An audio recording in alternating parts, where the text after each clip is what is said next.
Agora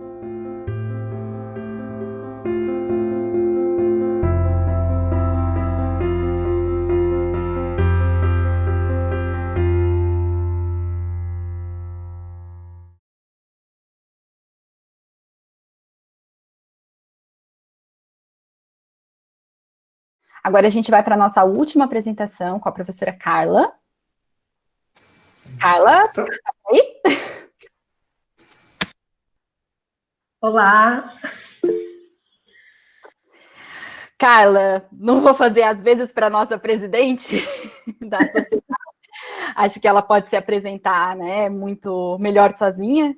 Já temos uma relação aí de longo tempo, ela sabe do meu orgulho, ela sabe da minha admiração por ela, pelo trabalho dela, e que eu sou o que eu sou, que eu pesquiso o que eu pesquiso, porque eu aprendi com ela. Então, vou deixar para ela iniciar, né, a apresentação dela, e ela se apresentar, enfim, vou tirar um pouco da formalidade nesse momento. Olá, boa tarde, bom dia, desculpa.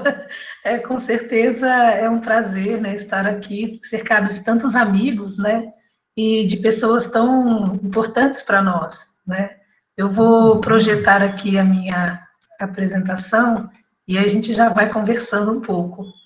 Agradeço demais, né, a presença de todos vocês, né, a gente está cercado por amigos, e quem já esteve nos nossos congressos tem clareza de que a informalidade, né, e que essa proximidade nas relações é uma das nossas marcas, né. Eu sou terapeuta ocupacional e, né, docente aqui do curso de terapia ocupacional da Faculdade de Medicina de Ribeirão Preto, e ao longo do tempo, claro, né, olhando para as questões do cotidiano dos idosos, a gente foi, né, percebendo como que a dificuldade no uso de tecnologias ia impactando a vida das pessoas, né. Nesse momento, né, a Taiwane, a Marina e outros colegas que estão aqui nesse grupo estiveram conosco bem nesse início, né, quando a gente começou a ter, isso a gente está fazendo em torno de 10 anos atrás, o nosso projeto de inclusão digital. A gente já foi percebendo que a questão das dificuldades para o uso de tecnologias, elas implicavam na dependência dos idosos de outrem, né?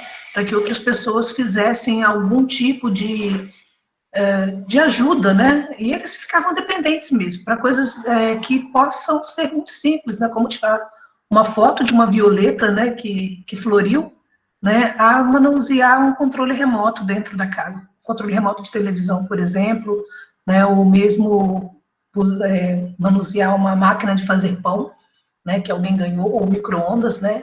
Então, a gente foi percebendo que uma série de equipamentos dentro da casa causavam dificuldades para as pessoas mais velhas.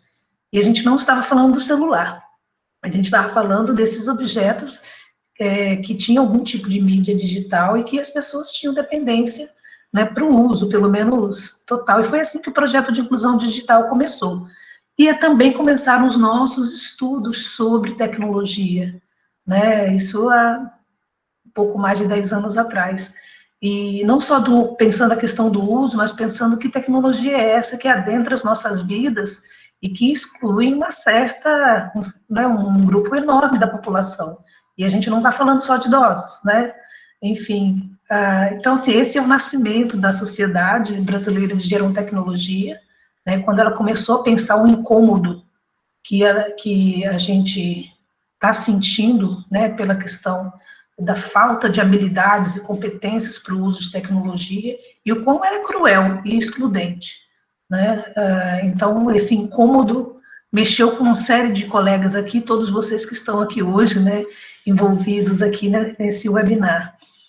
Bem, a partir daí a gente começou a fazer aproximações, né, com a Sociedade Internacional de Gerontecnologia, e nesse momento estamos aqui pensando, né, quem é a Gerontecnologia Nacional, né, que cara ela tem e o quanto ela precisa avançar.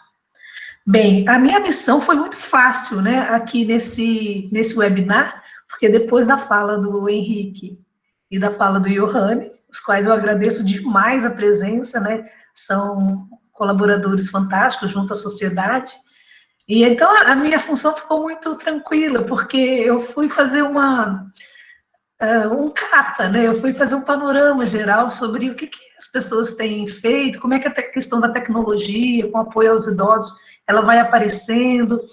E acho que o primeiro convite aqui que eu faço a todos vocês é pensar a tecnologia para além do equipamento. Né? Muitas vezes a gente fala assim, tecnologia, a gente está falando de algo materializado, né? num celular, né? num caixa eletrônico, mas pensar a tecnologia como conceito, como estratégia, como método, né? Então, nem sempre a gente está falando de alta tecnologia ou nenhuma tecnologia, né? A gente está falando de possibilidades, né, de olhar sobre algo, né, e intervir nele para que as pessoas sejam eficientes e plenas, né? Bem, então, meu tema, né, ele é sobre essas experiências mundiais, né, em tempos de crise. Na verdade, foi um apanhado geral, eu mais trouxe algumas fotos aqui para que a gente pudesse ver e discutir um pouquinho. Bem, primeira questão, acho que já foi trazida, né, pelo Johannes e também pelo Henrique, né, é a questão do distanciamento social, né, e como que ele tem um impacto, né, importante na diminuição da participação social, né, na manutenção, né, de um estilo de vida mais saudável, no rompimento da rotina que era regular, né, junto ao espaço externo, né, o isolamento e a distância, né, as incertezas quanto ao futuro, que são muito implacáveis, muito claras, né? E essa sensação de desesperança, depressão e ansiedade, aumento do uso de álcool, tabaco, entre outras coisas, né? Então, a gente sabe que essa descontinuidade da vida normal, ela é bastante deletéria para todos nós, muito estranha também, né? Porque a gente perde o domínio e luta, né? Como aquela imagem ali que o Henrique trouxe, né? De uma foto tão linda do coronavírus, né? Mas a gente luta sem saber quem é. Quer dizer, na verdade, não só contra ele, a gente luta contra muitas coisas, né? E aí eu trago um pouco, né, a questão, né, da própria definição e quem é a gerontecnologia como campo interdisciplinar, que ele se bebe, né, se deleita em conhecimentos da tecnologia e da gerontologia, né, e reconhecendo o potencial que a tecnologia tem para melhorar a vida das pessoas, né. Assim, a gente sempre soube que a tecnologia ela pode melhorar a vida das pessoas, como também pode dificultar por uma série de questões que a gente pode conversar aqui. Mas não é possível que se a gente leva tecnologias, equipamentos, né, tão desenvolvidos para Marte, né, para um outro planeta, a gente, né, para o mar, né, enfim, um drone para avisar para as pessoas, olha, mantenham distância, né, a gente não consegue resolver problemas simples, né, que chegam à vida das pessoas, né. Então, o seu convite da gerontecnologia é a gente poder construir esse campo de conhecimento nacional, né, com vistas a uma tecnologia que pode servir essa sociedade em envelhecimento. A gente pode sim ter um sinal que a gente aperta um botão e ele te coloca mais 3, 4 segundos para que uma pessoa mais velha ou com mobilidade reduzida atravesse. A gente quer isso, tecnologia é serviço. Né? Então, essa ideia da gerontecnologia e a minha fala aqui, né, de todos os nossos colegas, é inspirar, né? É inspirar a todos a pensar nisso. Bem, a gerontecnologia, ela se organiza em 5 dimensões, né, que é a saúde e autoestima, habitação e atividades de vida diária, atividades de comunicação e governança, transporte e mobilidade, trabalho e lazer. E esses eixos de estudo, enriquecimento e satisfação, prevenção e engajamento, compensação e assistência, suporte e organização de cuidados, são os eixos que a gerontecnologia olha para a questão de fases, né, do próprio envelhecimento e vida das pessoas, né? Então, as experiências mundiais que eu trouxe, elas estão organizadas nessas dimensões, saúde, autoestima, habitação, transporte e mobilidade. Né? Eu organizei o que eu fui encontrando dentro dessas dimensões aqui da gerontecnologia. Bem, quem transita, né, pelo campo da gerontecnologia sabe que os principais temas de estudo estão ligados à aceitação e uso de tecnologias, cognição e inclusão social, design, internet, né, mobilidade, transporte, robótica, sensores e monitoramento, tecnologias para a saúde, para a independência, videogames e realidade virtual, com uma série de usos possíveis, trabalho e lazer, saúde e autoestima, habitação, atividade do dia a dia, tecnologias de informação e comunicação, tecnologias para a segurança, tecnologias para o conforto e bem-estar. E tem um tema também que a Gerontecnologia estuda, que eles chamam de a tecnologia estúpida, né? Eu não trouxe aqui, mas nesse andar de buscar algumas experiências internacionais, eu encontrei bastante coisa que me parece muito estúpida, pelo menos ao meu ver, né? Então, se vocês se deleitarem um pouco pelas publicações que tem no jornal, né, de Gerontecnologia, que é produzido pela Sociedade Internacional, vocês vão perceber que há muito de tecnologia estúpida, né, também nesse meio, né, e foi muito interessante. Bem, depois eu vou recuperar um pouco essa questão dos temas de estudo, mas eu quero apresentar para vocês um pouco do que eu fui encontrando. Na verdade, não há muita novidade em relação ao que a gente já viu, né, pelos jornais, pela TV, sobre o que é que tem, o que as pessoas estão fazendo, né? Eu diria que esse período que de crise, né, que a gente está vivendo, ele trouxe, assim, foi o boom dos aplicativos, foi o boom da robótica em alguns países, né? E foi o boom, né, das informações de tecnologia de comunicação, informação, de uma forma geral, né? Então, se eu pensar, por exemplo, no âmbito da saúde e autoestima, algumas práticas, né, que estariam no foco aí do enriquecimento e satisfação das pessoas, né? Eu trouxe aqui um exemplo, o turismo virtual, né, que pode ser acessado aí por um smartphone ou pelo computador, né? Os museus fazendo todo o seu trabalho, museus e outros espaços, né, de turismo mesmo, ou mesmo uma pessoa que vai ensinar, né, a alguém a fazer algum tipo de dança, enfim, ou de exercício físico, por exemplo, né? Se a gente pensasse, por exemplo, no âmbito da saúde e autoestima, teve muito desenvolvimento de práticas com foco na prevenção e mantendo o engajamento dos idosos, né?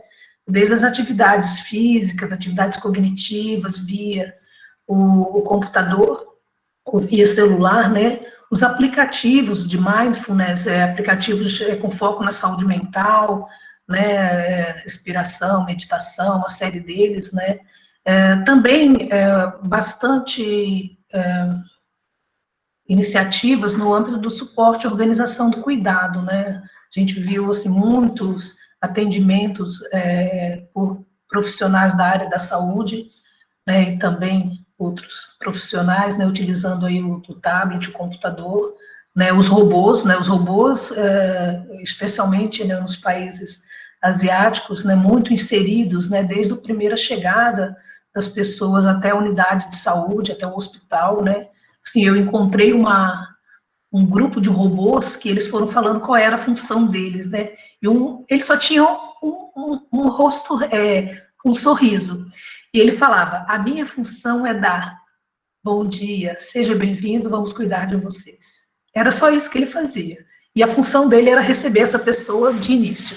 E aí tinha outros robôs, alguns de serviços de limpeza, e eu vou até apresentar alguns para vocês hoje. Então, assim, a gente teve também um boom, né, nos atendimentos à distância, né, de health, então acho que isso a gente teve muito contato, né, está tendo muito contato ainda por essas experiências, né? No âmbito das atividades de vida diária, a gente percebeu, né, muitos apoios, né, usando tecnologia de informação e comunicação mesmo, né, para apoiar pessoas mais velhas fazendo suas atividades, desde um preparo de refeições, né, até atividades mais básicas de autocuidado, por exemplo. E aí eu trago que o exemplo dessa televisão. Na verdade, ela é uma televisão de um único botão, e ela é anunciada desse jeito. A televisão de um botão só. E, na verdade, ela pode ser acessada à distância por familiares e amigos, né? E eles podem projetar nessa TV o que eles quiserem. Fotos, eles podem fazer chamada, né, por chat, enfim, eles podem projetar música, e aí tem a foto dessa senhora utilizando aqui, né, fazendo o seu crochê, o seu tricô, e utilizando essa TV que vai passando as imagens que a família põe, né? Se a gente pensar também ainda no âmbito da compensação e assistência, né, as tecnologias de informação e comunicação apoiando mesmo determinadas atividades, né, compensando às vezes algum tipo de falha nesse desenvolvimento, né, de uma atividade ou de uma tarefa, por exemplo, né? A gente viu também um aumento do número de uso, né, de alarmes de segurança, né, esses alarmes que fazem um contato com a central, né, de teleassistência, né, e esses que são utilizados, ou mesmo outros tipos de dispositivos que são utilizados em ambientes aging in place, houve um aumento do número de vendas, né, desse serviço. E uma das coisas em relação ao suporte e organização de cuidados, para essas tarefas de fazer compras, especialmente, né, que foram os serviços de delivery, né? Assim, claro que a gente pode olhar em várias perspectivas, né? Aquela que é do usuário, né, que vai fazer uma compra, como é também do serviço de entrega, né, o serviço proposto aí para quem está nas atividades de trabalho, né? Então, assim, os robôs que entregavam comida, né, e aqueles que se perdiam, claro, também, né, e como que os pedidos, né, aumentaram, né, de entregas. Isso foi uma das coisas interessantes. No âmbito da mobilidade do transporte, né, assim, um dos exemplos foi a Uber, né, que começou a disponibilizar os seus serviços, já que tinha um número menor de passageiros, para fazer transporte de profissionais da área da saúde, né, ou mesmo transporte de alimentação, ou de entrega mesmo, né, enfim, teve uma mudança aí, né, e também, assim, há algumas mudanças na sanitização dos transportes públicos, ou a disponibilização de alguns transportes adaptados, por exemplo, né, para transporte de pessoas mais velhas, até o tuk-tuk, né, eu peguei uma foto de um tuk-tuk na Índia, que ele tem uma divisão, aqui está uma divisão, né, com passageiro, mas tem uma divisão aqui, entre essa passageira, ele está aqui, essa divisão, com ela e mais um, essa daqui da frente está dividida em dois, tem dois lugares, ele agora tem uma aba separando um do outro, né? Enfim, são algumas mudanças, né? E eu gostaria de destacar um pouco, né, essas imagens aqui no âmbito da comunicação e governança, porque eu fiquei muito impressionada com elas, né? Especialmente porque, no caso das pessoas que estão abrigadas, acolhidas na instituição de longa permanência, uma das, desde o início da pandemia, né, da crise, elas foram impedidas, né, de conversar, não conversar, mas de fazer contatos, né, físicos, pessoais, com seus familiares, né? E aí, assim, ao longo do tempo, a gente foi observando quais foram as iniciativas que as instituições foram tendo, né? Assim, elas descobriram a janela, né, o vidro, porque os familiares são os mesmos que vão fazer compras no supermercado, eles saem de casa, né? Mas eles não podem chegar até a instituição. Então, ter visto algumas iniciativas de poder ir até a porta de vidro, poder ir até a janela, né? Ter um lugar, né, distanciado, né? Mas que eles pudessem conversar pelo telefone, que eles pudessem conversar se vendo, né? Porque há uma preocupação para muitos que estão dentro da instituição, como é que minha família está lá fora e vice-versa, né? Então, e uma outra questão que eu achei muito interessante foi a entrada dos tablets e dos telefones para dentro das instituições, das instituições também, né? Mas também dentro do hospital, né? Antigamente os pacientes não podiam utilizar tablets, não podiam usar celular dentro de uma terapia intensiva, né? E de repente, por conta, né, de saber se ele sai ou não daquela condição que ele está enfrentando, agora foi permitido. Então, acho que tem um avanço muito grande aí de poder manter essa conexão, né, entre o familiar e quem está fora, né? Bem, ainda, né, no âmbito da comunicação e da governança, no caso aqueles robôs, né, os robôs que possibilitam você fazer o contato com o familiar, né, ou mesmo que dê as boas-vindas quando você chega a uma unidade de saúde ou faça as primeiras medições em relação à febre, né, e outras condições, né, da pessoa, como os robôs de limpeza e sanitização, né, que entravam nos lugares dos pacientes que estão isolados, por exemplo, né? Então, acho que um uso bem interessante. Do trabalho do lazer, a gente pode olhar por muitas perspectivas diferentes, né? Assim, vários, né, usando, né, o ambiente doméstico aí de casa para poder continuar fazendo seus trabalhos e aí a gente enfrenta, né, claro, todos os desafios em relação à internet, em relação ao acúmulo, né, de tarefas e tanto que você está dentro trabalhando, né, desenvolvendo suas tarefas de trabalho, conectado por muito tempo, né, além, né, claro, de trabalhar, de desenvolver outras habilidades que a gente não tinha, né. Imagina, como professora, a gente está acostumado a dar aula, né, presencial, e de repente a gente tem que estar aqui aprendendo a compartilhar a tela, né, usando plataformas, né, que a gente não utilizava antes, né. O mesmo, imagina, por exemplo, uma pessoa, o serviço, por exemplo, que as pessoas traziam seu carro até a oficina, agora tiveram que se reinventar e a oficina vai até onde o carro está, né, e uma série de possibilidades, né, a gente está vendo a Pepper aqui, que é essa robô, que ela pode fazer as compras, né, para você, né, ou mesmo os pedidos, né, para entrega, né, e no caso eu trouxe esse robô aqui, o Robert, que ele tem a função de mobilizar as pernas, né, mobilizar o paciente que está internado, né, então às vezes você está com o paciente sedado, porque está usando, né, um aparelho, um respirador, por exemplo, né, e aí a função dele é isso, é fazer mobilização de membros inferiores, né, mudar um pouco você de posição, então é muito interessante. Bem, no âmbito do trabalho e lazer, né, acho que tem muitas, assim, frente a tantas incertezas, né, eu não sei se a gente tem tanto lazer assim, né, mas, enfim, a gente viu iniciativas muito interessantes, né, de pessoas projetando videogames, ou shows, ou filmes nas paredes dos prédios, né, as lives, né, que elas não param de chegar, né, como também o happy hour, ou mesmo as comemorações de aniversário e outros momentos, né, por meio do computador ou do tablet, enfim, né, e também as apresentações, né, e no caso aqui eu trouxe essa imagem aqui de uma senhora, que foi no Dia das Mães, né, ela recebeu a visita, né, para a comemoração do Dia das Mães e vindo seus filhos, seus parentes, né, através da janela. Então foi uma iniciativa, e assim, acho que é muito interessante, né, eles descobriram a janela, então fica esse convite para nós, assim, quando é que a gente vai descobrir a janela, né, e tirar essas paredes de concreto, não tirar, mas pelo menos melhorar aí o acesso, né, às pessoas que estão acolhidas, né. Então, assim, voltando aí um pouco às questões que eu trago no início lá, que era pensar, o que está posto, né, para a gente pensar, né, por exemplo, em relação ao uso de tecnologias, acho que já foi muito bem trazido aqui pelo Johannes e também pelo Henrique. Primeiro é uma questão de acesso aos equipamentos tecnológicos e bons equipamentos, né? Porque a gente observa muito que são muito poucos os idosos que compram seus celulares né, e escolhem modelos e, enfim, a gente conhece em geral, né? São informações que a gente consegue lá nos projetos de inclusão digital, que eles ganham. Eles ganham e geralmente é porque o familiar comprou um melhor. E aí passa, né, um mais difícil para eles. Quer dizer, isso tem a ver com a população que a gente trabalha, claro.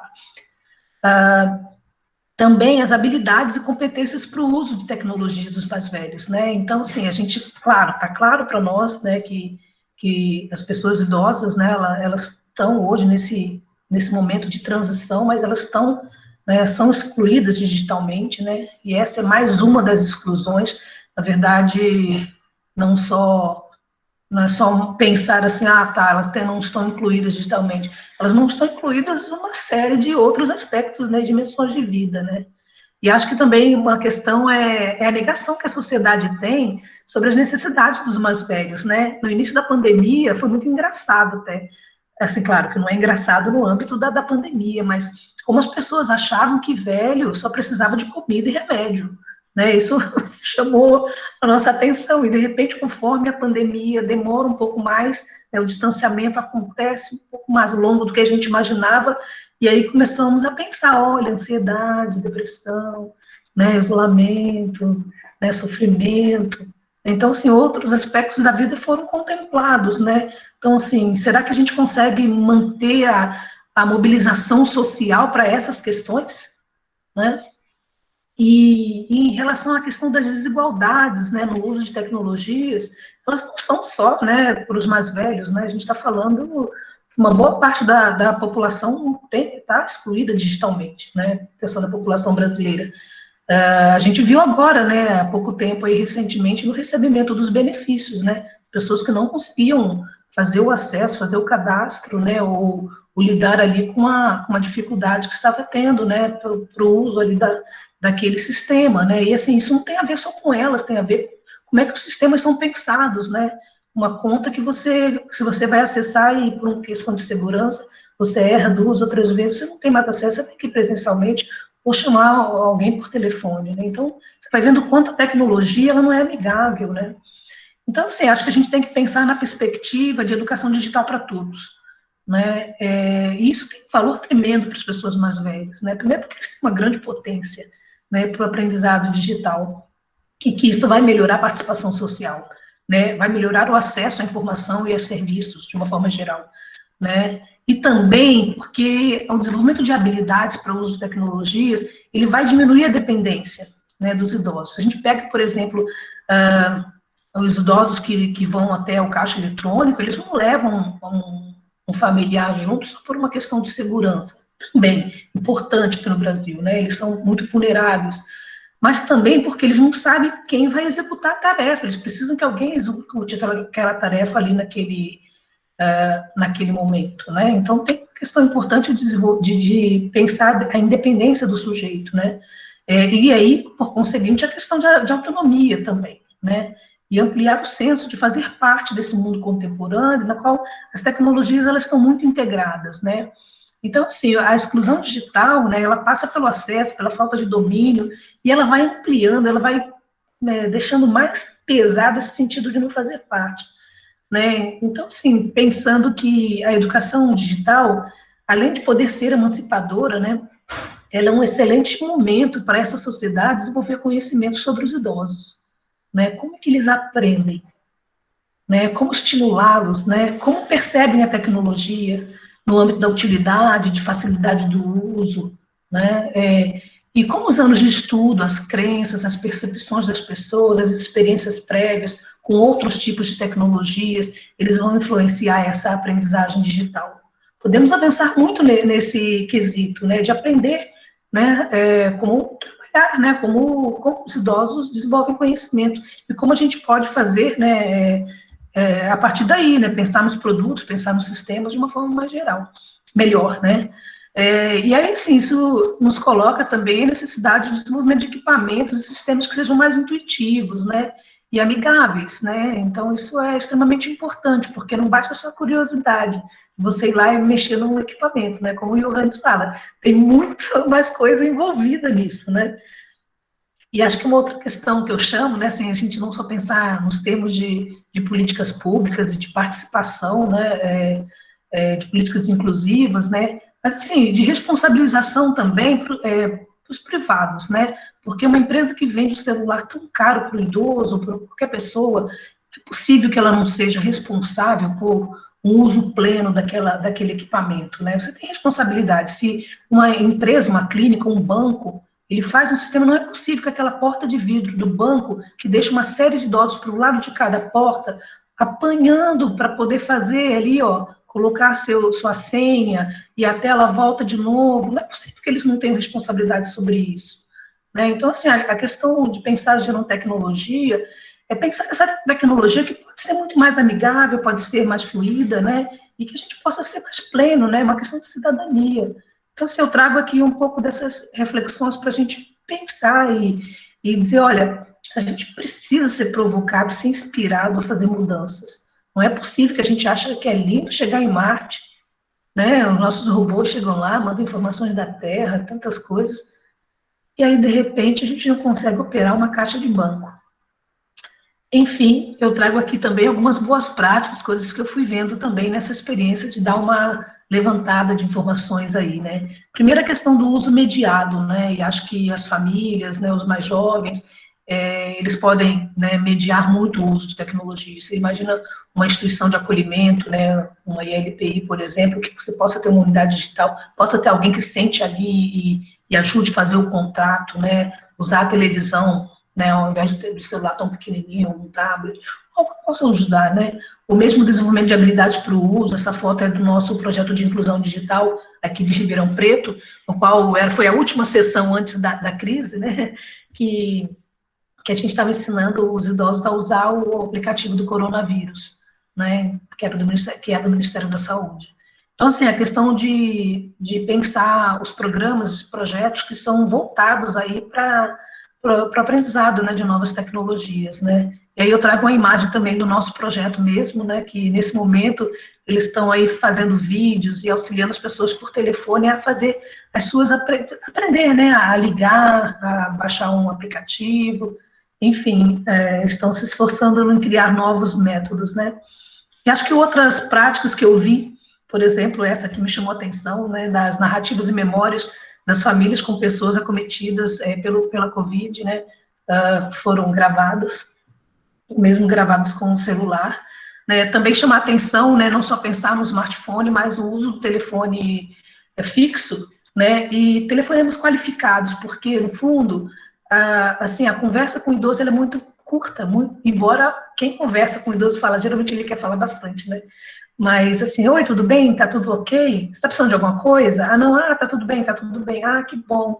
Ah, tá certo, aqui tá tudo bem? Tá. E a conversa não progride, né? Então, assim, ter telefonemas que possam ser mais acolhedores, mais, enfim, né, ser mais qualificados de uma forma geral, né?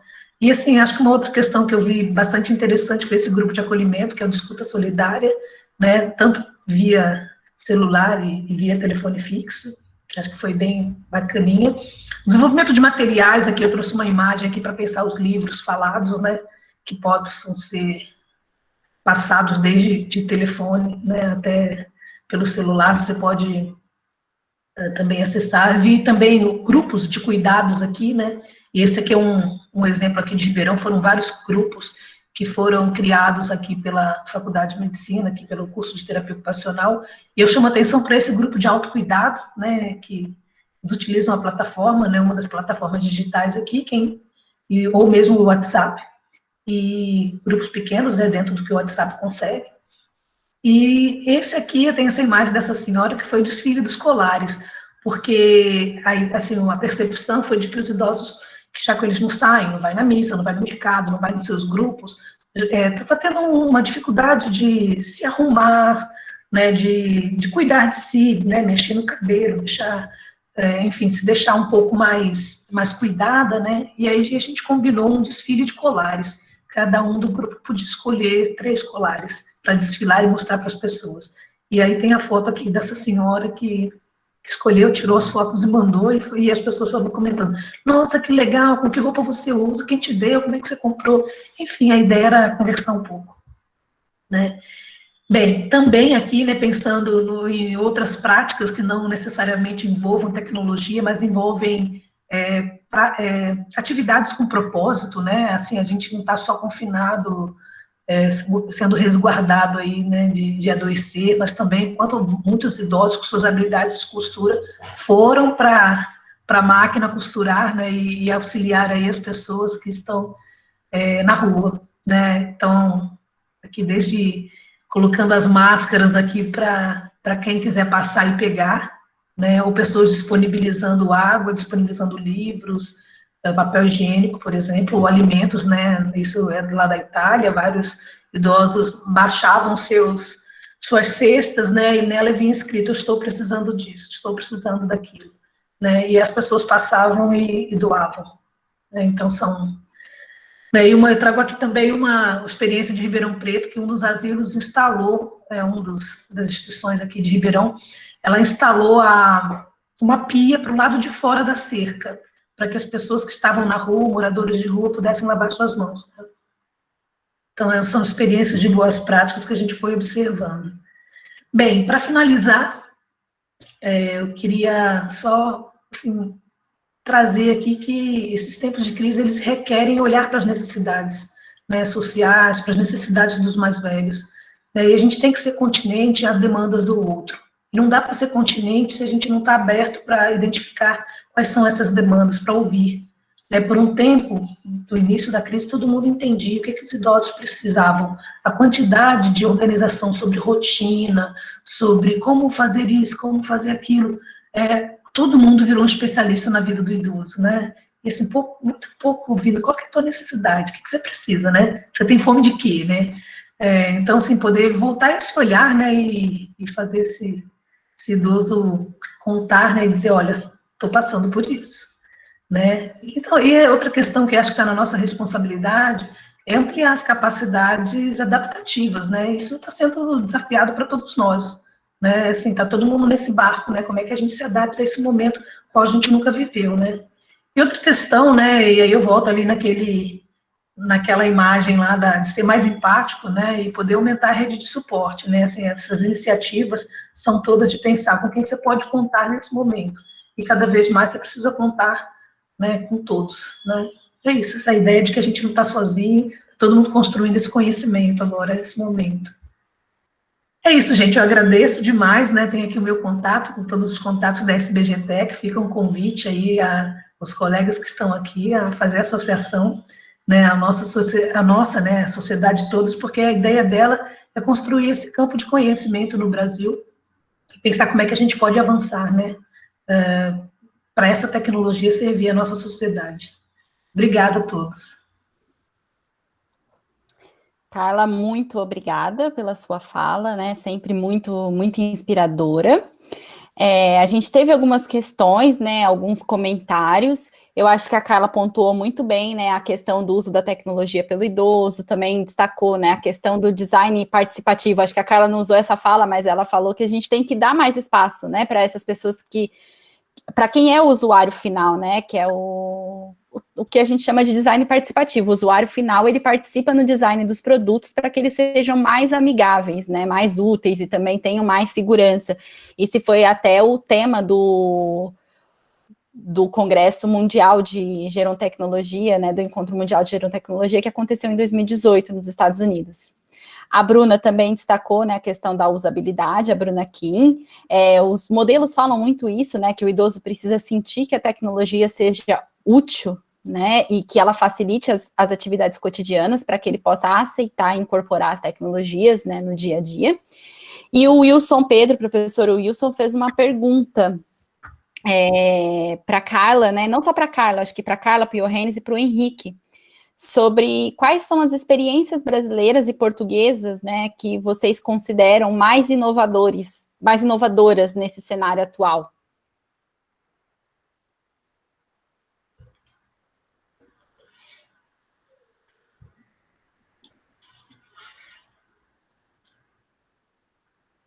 Sou eu? Pode ser. Quem quiser, não briguem. É uma pergunta interessante. Não tenho assim uma resposta objetiva. Há muitas coisas pontuais que são feitas, mas acho que talvez a experiência de cobertura nacional, também somos um país pequenino, não é? É fácil. São as universidades séniores, a Universidade da Terceira Idade. Acho que isso foi uma aposta ganha, porque cada município agora faz questão de ter a sua universidade para a terceira idade, universidade sénior. E isso talvez foi uma forma de termos uma cobertura nacional mais para a aprendizagem ao longo da vida, mais nessa perspectiva, mas posso-vos garantir que ainda tem disciplinas, chama-se assim, com a designação de informática, já é uma coisa de modé muito passada, mas penso que em termos para os idosos, se falam de tecnologias digitais, talvez não associem, mas se disser informática, eles sabem logo o que é, pronto, computadores, um pouco isso. Talvez seja isso que eu possa aqui realçar em Portugal, porque de norte a sul do país foi um fenómeno que facilmente chegou a todas as regiões, quer do interior, quer do centro, do litoral, e com esta perspectiva mais que eu disse da aprendizagem ao longo da vida, e claro, e sabemos perfeitamente que até há uma associação nacional chamada RUTIS, o presidente dessa RUTIS, essa rede das universidades de terceira idade em Portugal, ele diz que muitas vezes as universidades são locais de socialização, de encontro dos idosos. Portanto, não é tanto o aspecto das disciplinas também, mas o facto de estarem juntos, mostrarem os colares, Carla, umas às outras, de se pentearem, de se gabarem, de dizer, oh, teu penteado, estás bonita hoje, etc. Tudo isso acho que lhes faz bem e talvez seja esse, digamos que, o mais representativo para os idosos. Muito obrigado. Wilson, sua pergunta é deveras difícil, né? Porque, na verdade, a gente, né, o Brasil está enfrentando um momento difícil no âmbito político, né? E eu vejo que as práticas inovadoras, elas nascem da mobilização das pessoas, né? Elas têm nascido por essas práticas de solidariedade, né? Mesmo, né? Eu acho que a gente está passando por um momento de reinvenção das coisas que a gente fazia, e pensando, nossa, como que os centros dias, como é que as instituições, como é que a universidade, como é que, enfim, como é que as coisas vão acontecer, como é que os serviços vão acontecer, né? Então, assim, eu não destacaria, né, nada nesse momento como algo que eu acho extremamente inovador, mas, assim, algumas coisas me chamam a atenção positivamente, né? Principalmente em relação à questão da telemedicina e a questão da teleassistência, né? De uma forma geral, ter chegado um pouco mais perto dos profissionais da área da saúde. Eu acho que isso é um ganho muito grande, muito embora quando anunciaram, olha, isso durante a crise, né? Como diz o Dr. Shaw, isso não tem volta, né? Sim, quando a gente aprende que determinados formas, né, de atender, formas de cuidar, elas possam avançar. Então, a gente tende a incorporá-las, né? Também as questões, assim, que a gente ainda não precisaria trabalhar bastante no âmbito da educação mesmo, né?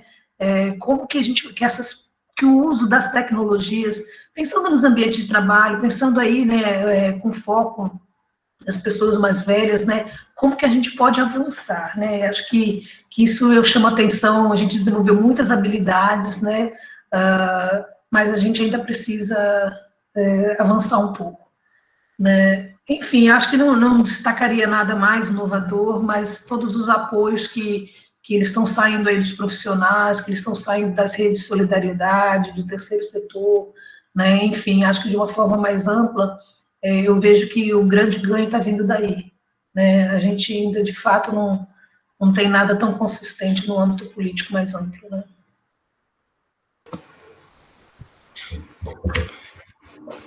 Pois é, eu acho também, eu até vou concordar com a Carla, que também não vi tantas coisas, até porque a gente está também um pouco fechado nos nossos espaços neste momento, né?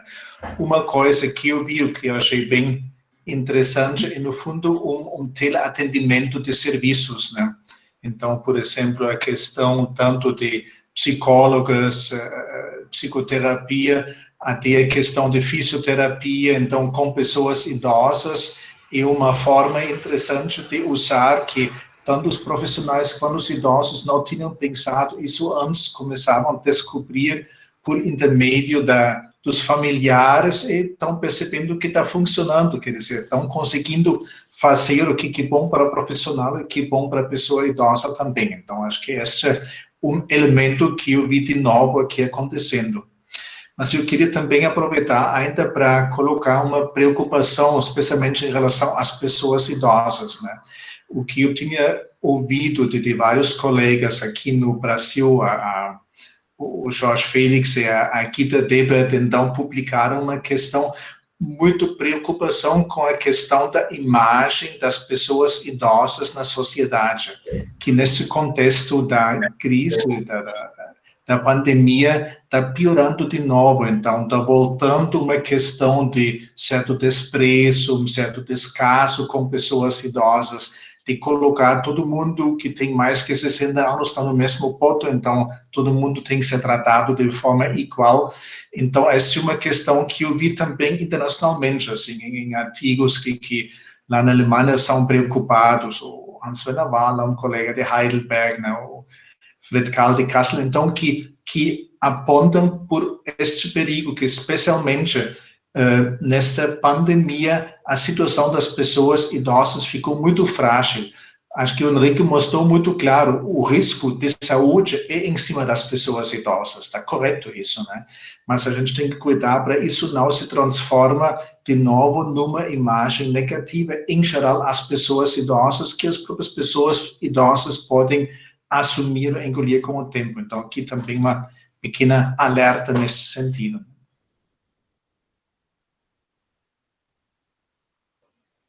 Exatamente, é uma grande preocupação, Johannes, porque, de repente, quando se desvela essa representação, né, que a sociedade tem dos idosos, é muito preocupante, né, de achar que um indivíduo precisa de remédio e comida, né, e aí, de repente, né, são as pessoas que não podem entrar no ônibus. Quantos idosos foram negados, né, de subir ao ônibus porque estavam proibidos de sair às ruas, e, de repente, os idosos pararam de ser vistos como pessoas vulneráveis, né, em algum aspecto, para ser as que poderiam estar produzindo todo esse caos, né, e o caos da chegada até a unidade de saúde, enfim, né, ou sendo escolhidos ou não para usar o respirador a partir da idade, e quantos anos de vida você tem, a gente está enfrentando sérias, né, dificuldades nessa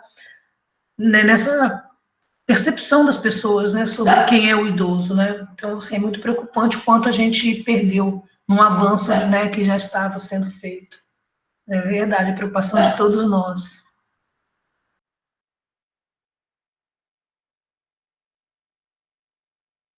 Se me permitem, aqui em Portugal tem havido assim, algumas iniciativas para se trabalhar junto das crianças, no sentido de se perceber qual é que é a imagem que elas têm dos idosos. Mas depois não fiquei a saber quais os resultados efetivos dessa pesquisa.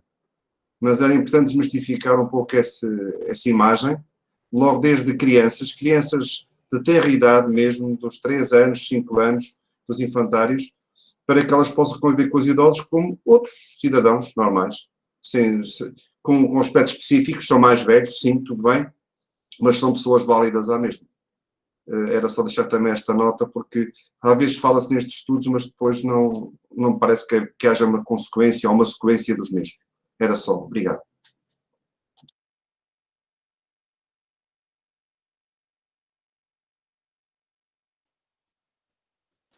Muito obrigado, Carla, Henrique e Johannes, né, pelos esclarecimentos.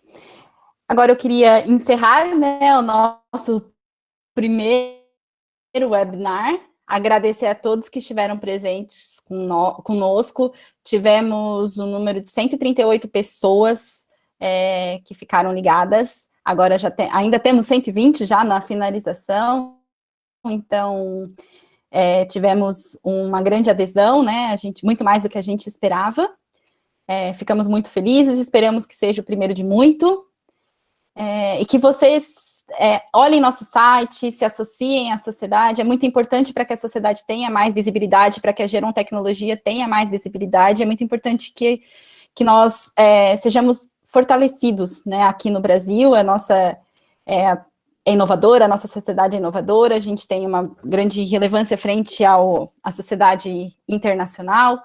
Então, gostaríamos muito de pedir que visitem nosso site, que se associem, que façam parte, que estudem a Gerontecnologia para que a gente possa crescer mais e beneficiar muito mais os nossos idosos. Carla, quer falar alguma coisa para encerrar? Agradeço a presença de todos, né, e a oportunidade de estar com colegas aqui, né, nesse momento, e nós já anunciamos agora o próximo webinar para o mês de junho, né, vai ser um prazer receber outros colegas para essa discussão, e espero, já deixo o convite para todos vocês aqui. Claro que eu acabei de ter essa ideia. Não, mas acho que, assim, é muito legal, é boa a receptividade de todos para a questão do Assustei agora. Da tecnologia, mas eu acho que a gente pode contribuir muito, aproveitar esse momento, né, e poder construir, né, e assim, eu vejo, assim, pegando um pouco aqui do que o Wilson provocou em nós, eu acho que a gente nunca construiu tanto, né, a gente nunca construiu tanto conhecimento e nunca olhou de outra forma aquilo que a gente fazia, as nossas práticas, de uma forma geral, né. Então, né, pegando aí o bonde da questão dos sistemas dinâmicos, de uma forma geral, sempre uma situação caótica, né, um sistema, o momento caótico, ele é extremamente produtor de energia, né? E esse processo é o que nos leva para frente. Então, assim, creio que muitos aprendizados, muitos conhecimentos vão sair dessa experiência que a gente está passando. Então, assim, eu deixo o convite, eu agradeço a todos, né, e espero contar com vocês no próximo webinar e também para a construção desse conhecimento em geotecnologia nacional. Então, ok? Obrigada a todos da comissão científica, né, que foram muito continentes aí né, nessa organização desse primeiro webinar. E é isso. Obrigada a todos vocês.